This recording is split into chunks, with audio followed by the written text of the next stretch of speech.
दोस्तों, अगर हम वक्त के पर्दे हटाएं तो एक अजीम कौम की झलक नजर आती है।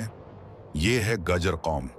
गजर कहां से आए, उनकी जड़ें कितनी पुरानी हैं, ये वो सवाल हैं जिनके जवाबात हमें तारीख की गर्द में छपे मिलते हैं।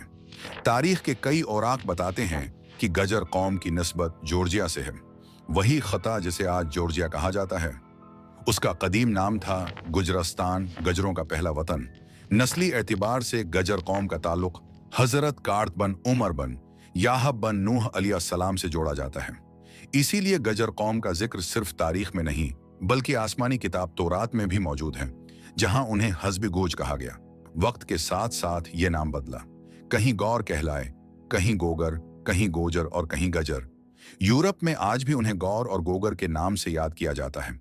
एक और अहम हकीकत यह है कि गजर कौम सिर्फ एक मजहब या नस्ल तक महदूद नहीं रही।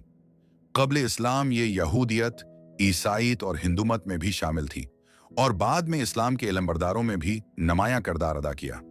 यही वजह है कि गजर कौम को एक ऐसी बरादरी कहा जाता है जो हर मजहब, हर रंग और हर नस्ल में मौजूद है।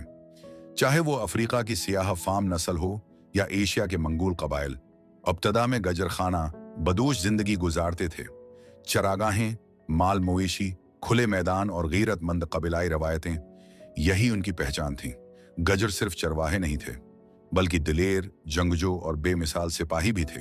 सदियों पहले जब दुनिया ताकत और तलवार के सहारे जीती जाती थी, गजर अपने कुबेलों के साथ हर मैदान में डट जाते। उनका इत्तेहाद, उनकी गैरत और अपनी धरती के लिए जान कुर्बान करने का हौसला, यही उनकी असल ताकत थी।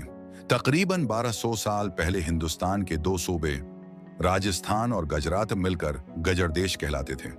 यहां भी गजर अपनी बहादुरी और अपनी शनाख्त के साथ नुमायां थे। तारीख कहती है कि गजर सिर्फ जमीन के मालिक नहीं थे बल्कि किरदार के भी मालिक थे। उनकी बहादुरी ने उन्हें वक्त की बड़ी सल्तनतों के बराबर खड़ा किया। यही है गजर कौम का आगाज, एक ऐसी दास्तान जो वक्त के साथ और भी शानदार होती गई। लेकिन दोस्तों, ये तो सिर्फ शुरुआत है।